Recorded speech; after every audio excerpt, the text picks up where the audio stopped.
My very first podcast with Carl Natalizio was about atheism. My very first podcast with Carl Natalizio was about atheism. Tell me lies, tell me sweet Christian lies, tell me lies. Oh, wait, I'm supposed to be debunking this clown. Oh, really? Let's get into it. It's you and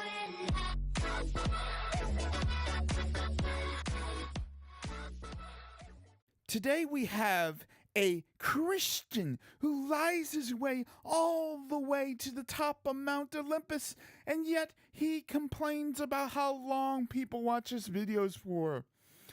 Yeah, you guys may want to share this video on Twitter and Facebook because it's going to be a good one. And I will say this, though. Before I get into the video, I'm kind of happy to go into this video because I'm kind of disappointed with how I feel about the issue with the government yesterday. So this makes me a little bit happy to get into what I like doing, especially knowing how the GOP reacted with Brett Kavanaugh. I just wanted to fucking add that into it. But anyways. My very first podcast with Carl Natalizio was about atheism. Oh, really? I'm guessing you're going to lie since you're a Christian. And Christians do that a lot when talking about atheism. Specifically about a podcast interview between Ben Shapiro and Sam Harris. Sam Harris, if you don't know, is the preeminent atheist of our day. He's been out everywhere, written many, many books. And so we picked that apart. Let me guess, you picked the ultra right-wing squeaky mouth over Sam Harris just because Sam Harris is an atheist, right? Huh. That really tells who you are. And after the podcast was finished, I took maybe 3 or 4 segments and I broke them out and labeled them different things. And the most popular, or maybe the most watched rather, of those was called Atheism is Empty. Now, here's what's fascinating about that. So far, it has well over 360 views. Okay, so let's add up each of the other views from each of his other videos and divide them by 14.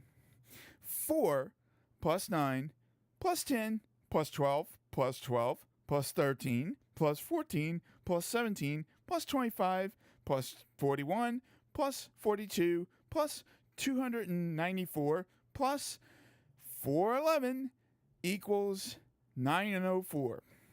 Divide that by 14, it equals 64.5. Round that up to 65. 65 views, and I checked his channel. 7 subscribers.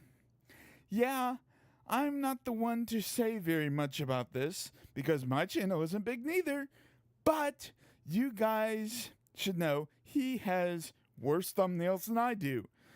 Added to that, the videos don't even have generic views, but you can thank Essence of Thought for that. I'm just saying. Shouts out to Essence of Thought anyways. About 50 dislikes and 1 like, and a plethora of comments. The number one term from the comments was that all of our arguments were straw man arguments as to why atheism is empty. But here's the thing, though, that caught my mind and my eye about all of those commenters. It was the fact that I get to see the metrics of how long each commenter gets to watch, or rather, how long they did watch. And it was fascinating to me to see that on average, the commenters only watched 1 minute and 26 seconds of that video. That's right, 1 minute and 26 seconds before they arrived at the conclusion that we were engaged in straw man arguments. Has he ever thought that he could be misrepresenting atheist in the title by saying that atheism is empty? Where is the evidence for the assertion? I would like to know, please. If you make an assertion, you should present the evidence. And this guy seems to not do that. So let's get on. So here's my retort to that.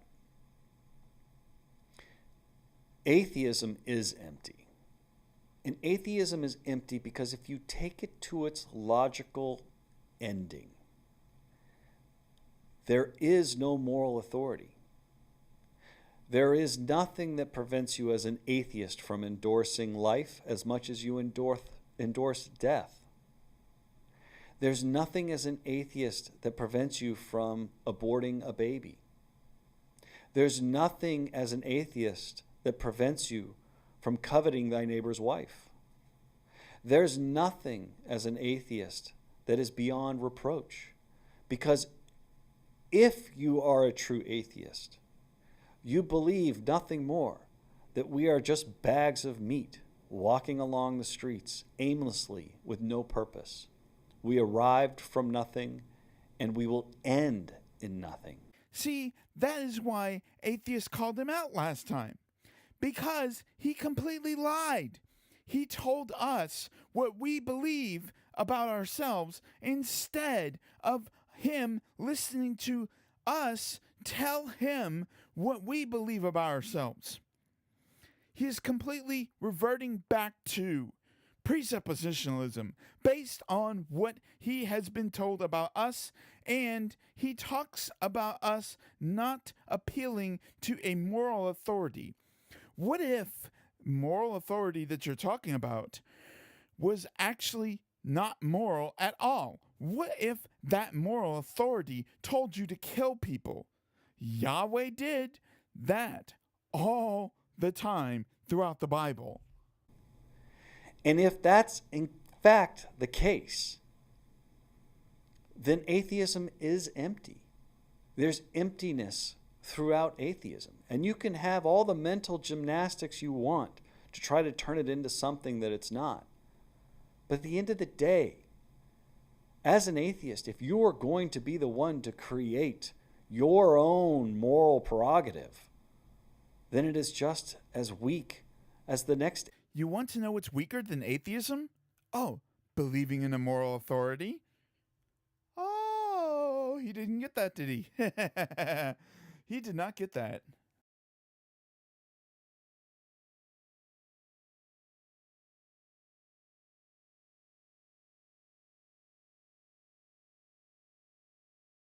Well, before I go, I want to say this. He makes two false equivalency fallacies. One about the morality of Stalin being related to us today, and two about Hitler being an atheist when Hitler was never an atheist. We all know that, and we've told people dozens of times, but they still don't believe. When are Christians going to stop pulling this line? Please, Christians, stop saying that Hitler was an atheist and then using the morality of Stalin to equate to the morality of atheists today. I'm sorry, but they don't equate. None of those things equate. So stop using it. If you liked my video, please share it with as many people as you can. I would like to get this channel to grow, and I really like the fact that you guys like what I do, and I hope that you guys continue to support my work. Also, if you wish to follow me on Facebook or Twitter or Patreon, those links are in the description. Thank you.